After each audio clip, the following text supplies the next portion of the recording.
केंद्र सरकार की ओर से कृषि सुधार बिल कहे जा रहे 3 में से 2 विधेयक रविवार को राज्यसभा में ध्वनि मत से पारित हो गए। अब इस पर राष्ट्रपति रामनाथ कोविंद की अंतिम मुहर लगनी बाकी है, जिसके बाद ये कानून बन जाएगा।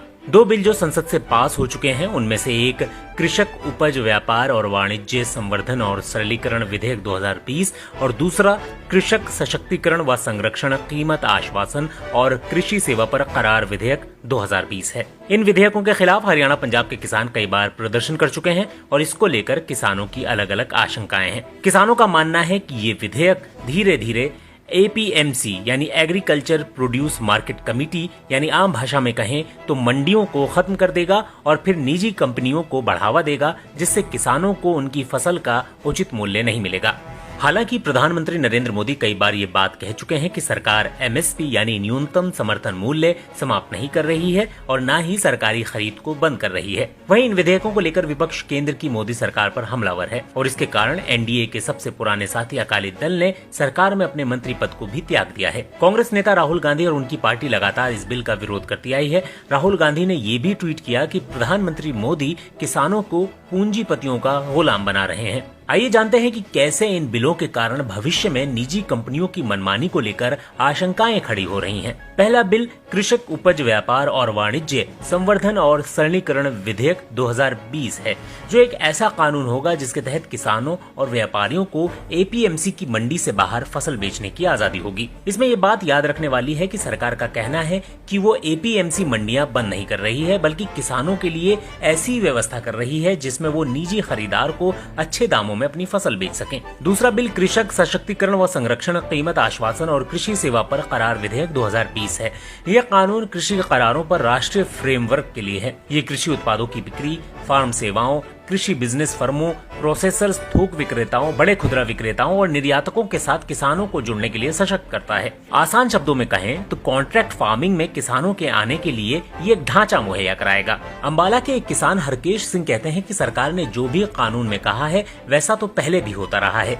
कॉन्ट्रैक्ट फार्मिंग और अपनी फसलों को बाहर बेचने जैसी चीजें पहले भी होती रही हैं और ये बिल सिर्फ अंबानी अडानी जैसे व्यापारियों को लाभ देने के लिए लाया गया है। वो कहते हैं किसान अब कॉन्ट्रैक्ट फार्मिंग करता है तो कोई विवाद होने पर वो सिर्फ SDM के पास जा सकता है, जबकि पहले वो कोर्ट जा सकता था।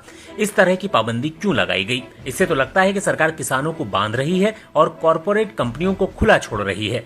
उन्हें अब किसी फसल की खरीद के लिए कोई लाइसेंस की भी जरूरत नहीं है। वहीं किसान शक्ति संघ के अध्यक्ष और कृषि मामलों के जानकार चौधरी पुष्पेंद्र सिंह इन विधेयकों से बहुत खफा नजर नहीं आते हैं। वो कहते हैं कि इस कानून के बाद कोई भी कहीं भी और किसी को भी अपनी फसल बेच सकता है, जो अच्छा है, लेकिन इसमें MSP की व्यवस्था कहां पर है? वो कहते हैं मंडी के बाहर MSP की व्यवस्था ना होना ही सबसे बड़ा विवाद का बिंदु है। तीनों कानूनों से कोई बड़ी समस्या नहीं है, लेकिन इसमें मंडी के बराबर कोई दूसरी व्यवस्था बनाने का प्रावधान नहीं किया गया है। अगर कोई प्राइवेट प्लेयर इस क्षेत्र में उतर रहा है तो उसके लिए भी MSP की व्यवस्था होनी चाहिए। उदाहरण के रूप में अगर गेहूं के लिए 1925 रुपए प्रति क्विंटल की व्यवस्था मंडी के लिए की जाए तो वही व्यवस्था निजी कंपनियों के लिए भी होनी चाहिए। भारतीय खाद्य निगम की कार्यकुशलता और वित्तीय प्रबंधन में सुधार के लिए बनाई गई शांता कुमार समिति की रिपोर्ट में कहा गया है कि सिर्फ 6% किसान ही MSP पर अपनी फसल बेचते हैं।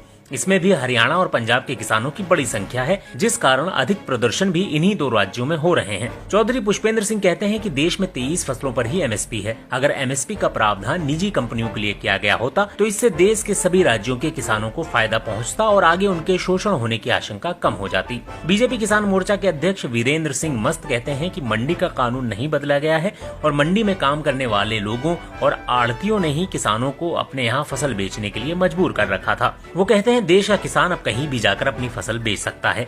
आड़तियों के पैसे के दम पर प्रदर्शन करके देश को गुमराह किया जा रहा है। लाखों किसान इसकी प्रशंसा कर रहे हैं। किसान हरकेश सिंह मंडी सिस्टम समाप्त होने का डर जताते हैं। वो कहते हैं कि 1 साल निजी कंपनियां अच्छे दामों में आपसे फसल खरीदेंगी, उसके बाद जब मंडियां बंद हो जाएंगी तो कॉर्पोरेट कंपनियां मनमाने दामों पर फसल की खरीद करेंगी। हरकेश सिंह बिहार राज्य का हवाला देते हुए कहते हैं कि वहाँ मंडी सिस्टम समाप्त होने के बाद किसानों की हालत ठीक नहीं है और उनसे मनमाने दामों पर फसल खरीदी जाती है।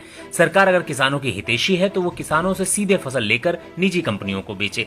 मंडी सिस्टम खत्म करने की आशंका पर चौधरी पुष्पेंद्र सिंह की अलग राय है। वो कहते हैं कि खाद्य सुरक्षा कानून के तहत देश के 80 करोड़ लोगों को राशन दिया जाता है और राशन को तो किसानों से ही खरीदा जाता है। सरकार कल भी इस राशन को खरीदेगी तो मंडियां कैसे बंद हो जाएंगी? बिहार में 2006 में एपीएमसी एक्ट को खत्म कर दिया गया था। इससे अनुमान लगाया गया था कि किसानों को राज्य में अपनी फसल अपने मनपसंद दामों में बेचने में मदद मिलेगी। बिहार का हवाला देते हुए कृषि विशेषज्ञ देवेंद्र शर्मा कहते हैं कि अगर किसानों को लेकर बाजार की हालत ठीक होती तो अभी तक बिहार के हालत क्यों नहीं सुधरे। वहां पर प्राइवेट मंडियां, निवेश आदि की बात कही गई थी, लेकिन हर साल वहां के किसान अपनी फसल लाकर पंजाब, हरियाणा में बेचते हैं। एपीएमसी की मंडियां खत्म हो जाएंगी, एमएसपी खत्म हो जाएगी, ऐसी शंकाओं पर देवेंद्र शर्मा कहते हैं कि ये जोर का झटका धीरे से है, क्योंकि एपीएमसी मंडियां खत्म होने की कगार पर पहुंच चुकी हैं। देवेंद्र शर्मा एक उदाहरण का हवाला देते हुए कहते हैं कि पंजाब में सबसे बड़ा मंडियों का नेटवर्क है। वहां पर जो बासमती चावल के निर्यातक हैं वो ये अब कह रहे हैं कि जब तक मंडियों का 4.5% टैक्स हटा नहीं दिया जाता तब तक वे वो सामान बाहर से खरीदेंगे, क्योंकि बाहर कोई टैक्स नहीं है। इसी तरह कपास और दूसरे सामान के निर्यातक कह चुके हैं कि वो मंडी से सामान नहीं खरीदेंगे। मंडी से टैक्स नहीं आएगा तो सरकार को कमाई नहीं होगी, और कमाई नहीं होगी तो मंडियों का रखरखाव बंद हो जाएगा। वो कहते हैं प्राइवेट सेक्टर यही चाहता है कि जब मंडियां समाप्त हो जाएं तो उसकी पकड़ मजबूत हो जाए। किसानों का डर भी यही है, जब मंडियां खत्म हो जाएंगी तो एमएसपी भी खत्म हो जाएगी।